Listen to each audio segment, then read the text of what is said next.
Have things finally calmed down for Haley and Nathan, or might her music career get in the way? I'm Matt Mitovich on the set of the CW's One Tree Hill with Bethany Joy Galeotti.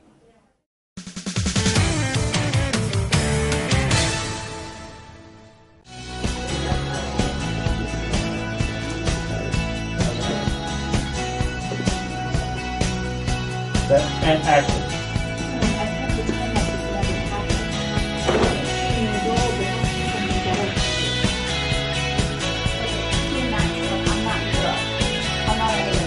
What would you say Haley's number one priority is these days, going into the new season?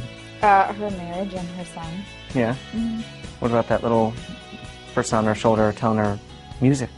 Well, I think that's something that I think that's why it's not the priority. That's why she can do it and pursue it from a place of freedom in her life, because it's not the priority that she's like really concerned about. It's like something an extra thing on the side that she gets to do to enjoy.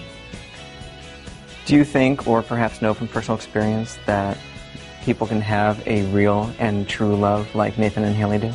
Yes. Absolutely. Because it's really special for TV, and a lot of the actors we've been talking to on the cast today have been talking about it. Yeah. And you're kind of like this great example of love gone right. Oh, that's awesome. Yeah, I mean, relationships are messy and love is hard, and what breaks my heart about a lot of marriages and relationships these days is that I feel like we're living in an instant gratification society, and people, they don't want to push through. They don't want to like commit and do what it takes to really like get over the things that most people break up over, and you just don't realize what richness and like passion and amazing love is on the other side of it if you just stop when something gets tough, you know? So it's definitely possible. Well, that said, you know, Nathan and Haley have had their obstacles. Mm-hmm. So what if we're Carrie to resurface? What if Carrie were to resurface? What if Carrie were to resurface? I would kick her little. Look at you, I lit a fire in you. And I would give Tori a big hug, though, because she's wonderful, the actress. But you'd kick Carrie's ass? Yes. Yeah. Oh, I want to see her around. What other sort of dramas ahead for your characters this season? There is some more music involved for Haley coming up, and there's some great little twists and turns. I think our Halloween episode's going to be killer, pardon the pun. I've got some reader questions here. Melissa wants to know, is it safe to say that we'll get some more Haley and Nathan love scenes this year? I'm sure. I mean, you know, talk to Mark, right in. Hey. Why not? Someone wants to know, what's the last movie that you saw that disappointed you? Oh, man, people are going to hate me for saying this. Uh-oh. You're going to say it. La Vie en Rose. Oh, I thought you were going to say, like, Dark Knight. Okay. No, well, no, I thought... Okay, La Vie en Rose, go to town. La Vie en Rose, I wanted to like it so much. And her performance, Marion Cotillard, is that her name? Her performance was magnificent, and the film was shot beautifully. But the story, I just didn't think the story was worth telling. To me, it was just a story about a woman that just got eaten alive by the entertainment industry and died a bitter, lonely old lady. And I didn't want to hear that story. That doesn't inspire me. Fair enough, fair enough. Sorry. Will you be singing any of your own songs on the show? Yes. Really? Yeah. This season? Mm-hmm. Okay. Yeah. Good.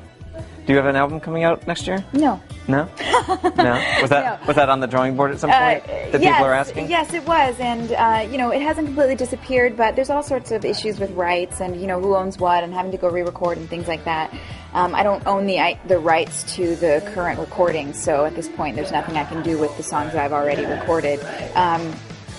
But I do have a music partner, Amber Sweeney, and she and I are going to be singing together and probably recording some stuff at some point in the future. So it's not a completely lost cause. Okay. Tell me about your decision to decide to direct an episode of One Tree Hill this season. That was really exciting. I had actually submitted a script to Greg Prange, our producer, and I had mocked it all up and storyboarded it and broke down all my shots and everything, and I said, I kind of want to direct. What do you think? And he read it and said it was great, and then I didn't hear anything for like 2 years, so I was like, whatever. 2 years? Maybe I'm not meant to. Oh, wow. Well, I think time flies here, believe me. And then one day, they just came to me and said, all right, we're doing episode 16. And I just said, okay, I'm totally freaking out right now. But so you don't even have the script that you're directing yet? No, we don't get the scripts until like maybe a week or two beforehand. Yeah. But I always have a vision for things. I'm a big picture thinker, and so I thought, as an actor, sometimes it feels really limiting to just be the person that's facilitating someone else's vision, and so I thought maybe it would be fun to try directing, and maybe I could be the one that's creating the story with the writers, and trying to get heart across through the way that I see things. Oh, but that's something people will be interested in. You've got a couple months of Butterflies ahead of you, though. I do, but I've been going to scouts and tech scouts and production meetings and tone meetings, and there's a lot, which probably means nothing to all of you out there, but there's a lot of technical stuff that you have to prep for before you get involved. So I've been trying to prep my ass off, if I can say that on TV. I was talking to Mouth, meaning Lee Norris, before about how everybody on the cast is into music. How would you compare your music sensibilities with Hillary's? I think Hillary just likes a little bit darker music than I do. I love any kind of music, really, as long as it's got a good heart in it. So I'm open to anything. But Hillary and I have a lot of music that we are similar. So, God, I can't talk today. Hillary and I share a lot of similar musical tastes, and a lot of different ones. But it's fun because she introduces me to stuff, and I introduce her to stuff, and it's all good.